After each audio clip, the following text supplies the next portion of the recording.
Hi, this is Trey Pastor. Welcome to my review of Wonder Woman 1984. I just got through watching it on HBO Max, and let me say I thoroughly enjoyed it. I went to international, well, not international. Yeah, I guess it's a national movie database, and for some reason they gave it a low score, like 6.8 or something, which I thought was ridiculous. But anyway, that's neither here nor there. Anyway, this movie, of course, stars Gal Gadot as Diana Prince, aka Wonder Woman, and returning, of course, Chris Pine as Steve Trevor, Kristen Wiig as Barbara Minerva, aka Cheetah, and Pedro Pascal as Maxwell Lord. And in smaller parts, you have Robin Wright returning as Topi, and Connie Nielsen as Queen Hippolyta. Anyway, this movie takes place in, of course, the year 1984. Okay, Diana's working at a museum. Okay, along with Barbara Minerva, Kristen Wiig, who's, if you've seen the trailers, you know her character's sort of a nerd, sort of gets ignored by everyone and stuff. And they work in this museum with all these ancient artifacts and stuff that they get from all over the world. Pedro Pascal plays Maxwell Lord, a sort of a failed businessman in a way, who's kind of looking for this kind of big break in this movie. And anyway, this story, first of all, let me just say, Gal Gadot again. She just looks again more comfortable playing the character. And again, I know I said it before in other videos and stuff. She really just embodies the whole, Diana Prince, aka Wonder Woman. When they first got her, because I knew her only from the Fast and Furious movies, I didn't think she was a good casting for the part. But obviously, Zack Snyder saw something that I didn't see, and now I can't even imagine anybody else playing the part. She just really plays the part really well. And this video is not going to have spoilers, so I won't tell you how Steve Trevor comes back.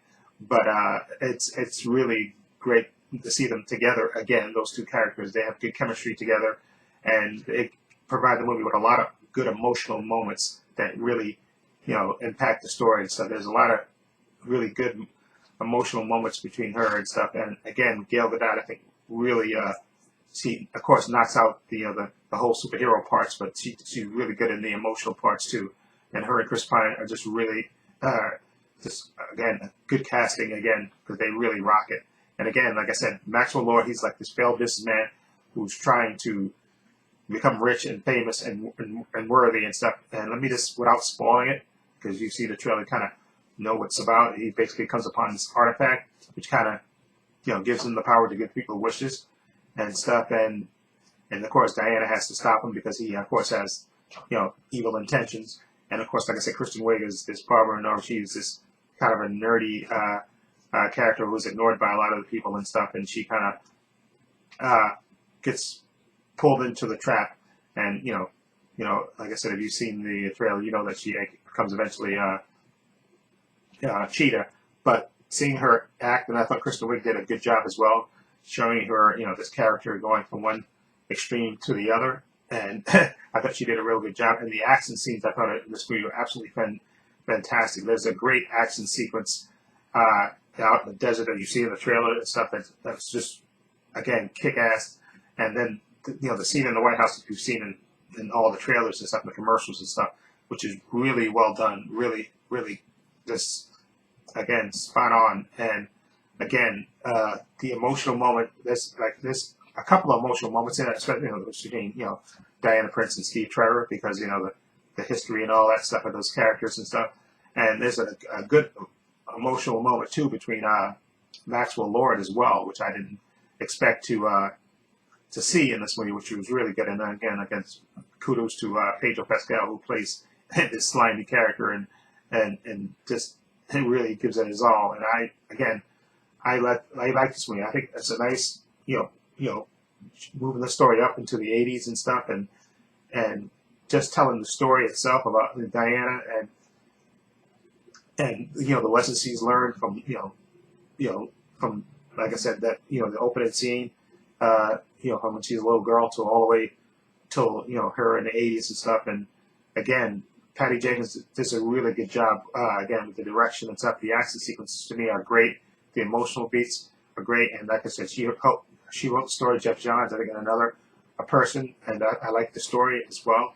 And I don't see how we got a 6.8 on this international movie database. I thought that was way too low for that movie. I thoroughly enjoyed it. The movie's like 2 hours and 30 something minutes, and I didn't want it to end.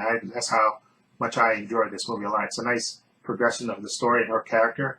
Okay, and again, and let me just say this without spoiling it, and you probably know what I'm talking about when I say this.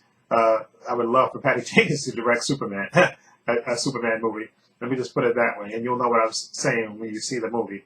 And I'll probably do a spoiler review later, but I just wanted to get this review out because I got through seeing it just now, well, a little while ago, and I just really, really enjoyed it. Again, really, touched on the heartstrings and everything else, and I can't wait to see them do another edition of Wonder Woman, Patty Jenkins and Gal Gadot, because they just a winning combination.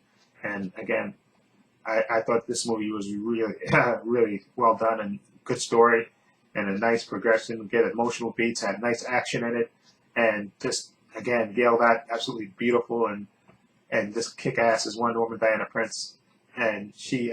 I'm telling you, there's gonna be some there won't be a dry eye in the house at the end of it. You're gonna be. I was kind of tearing up at certain spots in this movie. Let me just put it that way without spoiling it. Okay, and I enjoyed it a lot. So I'm gonna give Wonder Woman 1984. Like I said, I think it's a nice progression of the story. I'm gonna say I'm gonna give it an 8.2. I really enjoyed it a lot. Again, I still love the original Wonder Woman. That to me, in the whole battle sequence on No Man's Land is just classic and stuff. But I'm gonna give it an 8.2. Okay, I really enjoyed it. I thought it was a nice progression of the story, and there's some people may thought the 80s stuff was kind of cheesy, but I didn't mind the 80s stuff. That was just kind of incidental to the story, in my opinion.